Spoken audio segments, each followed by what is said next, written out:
Selamat pagi, berjumpa kembali dengan saya Rina Dewi Lina dalam program pendidikan finansial kita bersama Uang Anda. Sahabat Uang Anda, bagi Anda yang menjalankan usaha, sudah sampai tahap manakah usaha Anda? Ada 4 tahapan dalam menjalankan usaha. Pada tahap pertama, usaha berada dalam kondisi startup atau permulaan. Di tahap ini Anda baru mendirikan perusahaan. Di tahap kedua, Anda sudah mempunyai rencana usaha dan contoh-contoh produk. Tapi Anda belum mempunyai pendapatan dari penjualan produk-produk itu.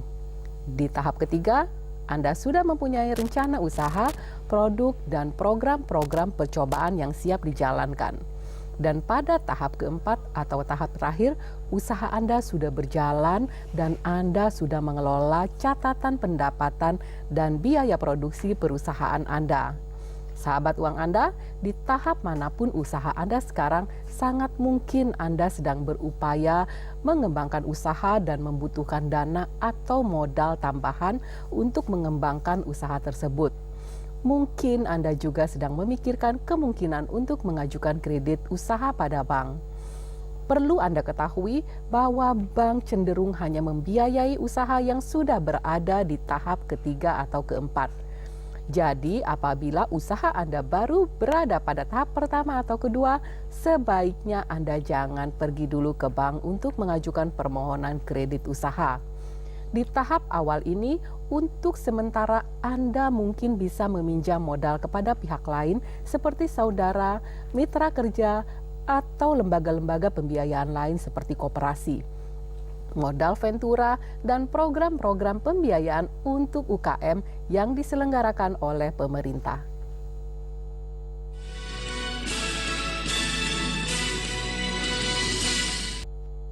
Baiklah sahabat Uang Anda, saatnya saya membuka segmen interaktif di nomor di bawah ini.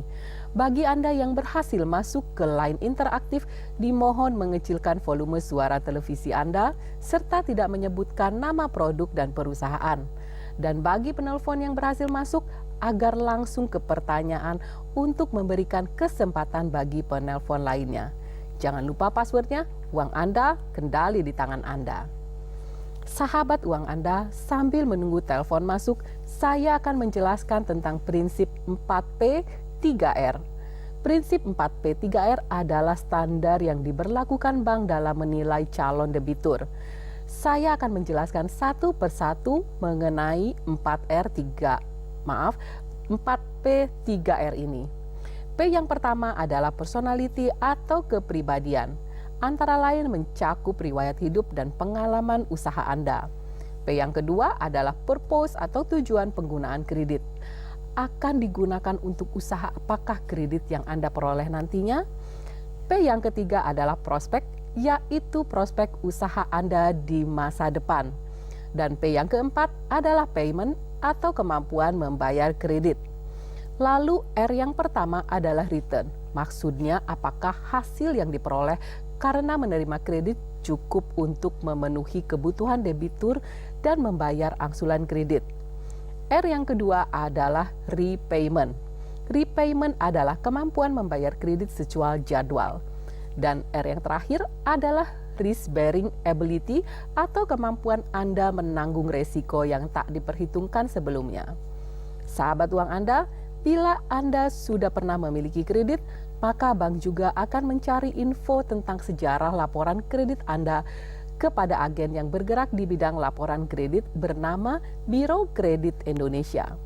Biro ini merupakan lembaga yang mengumpulkan dan menjual informasi tentang sejarah laporan kredit kepada kreditur atau bank, perusahaan asuransi, dan lembaga-lembaga lain yang berkepentingan. Apakah Anda sudah mengajukan aplikasi kredit ke bank? Sebelum pergi ke bank, coba cek lagi beberapa persyaratan administratif yang harus Anda persiapkan. Pertama, lengkapi dokumen usaha Anda berupa dokumen perusahaan dari pihak ketiga. Misalnya izin usaha, NPWP, SIUP, akte notaris perusahaan, tanda daftar perusahaan, rekening koran bank, bukti kepemilikan agunan, dan lain-lain. Kedua, lengkapi syarat-syarat dari Anda sebagai business owner misalnya identitas diri dan pengurus perusahaan, profil perusahaan, kondisi internal usaha, bukti transaksi bisnis, laporan keuangan, strategi bisnis sekarang dan masa depan. Jika data ini belum lengkap, bank yang baik biasanya punya account officer yang dapat membantu Anda menyusun laporan keuangan, pemaparan company profile, kekurangan persyaratan administrasi, dan lainnya. Dengan data-data ini, bank akan menganalisa usaha Anda untuk menentukan apakah Anda layak mendapatkan kredit atau tidak.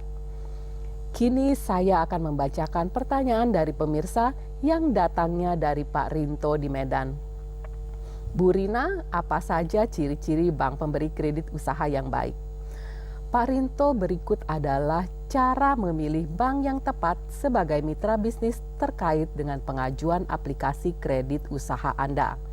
Yang pertama, bank yang bonafit, dengan mencari tahu tentang pemberitaan bank tersebut di media, terkait isu tentang performa bank, tingkat kesehatan, tingkat pelayanan, kemampuan operasional pendukung, penyampaian laporan keuangan publikasi, sudah go public atau belum, dan perkembangan harga saham bank yang bersangkutan. Halo, uang Anda. Uang Anda kendali di tangan Anda. Ya, selamat pagi. Dari mana dan dengan siapa? Dari Pak Yori di Tebet. Ya, silakan pertanyaannya, Pak Yori. Saya mau tanya, ini kalau perusahaan teknologi itu biasanya dia nggak PT dari nol, tapi dia biasanya yang sudah jalan, dia beli gitu, kemudian tinggal diterusin gitu. Ya. Nah itu kapan kita harus mulai dari scratch bangun perusahaan usaha, atau lebih baik beli aja mungkin dari saudara yang mungkin lagi kelimpungan atau mungkin justru lagi bagus gitu. Nah kemudian kalau udah running, itu sebenarnya lebih baik kita pinjam ke bank atau lebih baik ke keluarga besar aja, biar yang dapat untung returnnya itu kan keluarga besar sendiri, bukan pihak bank. Terima kasih. Baik, terima kasih Pak Yori. Pertanyaannya adalah bagaimana kalau kita mau membeli perusahaan IT. Nah, ada baiknya apabila perusahaan itu sudah bagus dan sudah berjalan, Anda bisa menjadi partner dari perusahaan itu. Tetapi apabila perusahaan itu ternyata sedang kelimpungan, Anda bisa mengambil izinnya untuk mendirikan sebuah perusahaan, bisa jadi dengan nama yang baru. Dari mana kita mendapatkan uang? Apabila memang tersedia dari kerabat atau rekan-rekan kita atau partner kita, ada baiknya dari orang-orang terdekat dahulu. Nah, apabila mereka tidak bisa menyediakan atau tidak mau menjadi partner dalam bisnis ini, maka ada baiknya kita pergi ke bank untuk mengajukan kredit. Dalam tingkat perusahaan yang sudah berjalan dengan cukup baik, mengajukan kredit akan lebih mudah dan kemungkinan untuk diberikan kreditnya semakin tinggi. Nah, itu jawaban dari saya, semoga bermanfaat. Halo, selamat pagi, uang Anda. Halo, selamat pagi. Uang Anda kendali di tangan Anda. Ya, dari mana dan dengan siapa?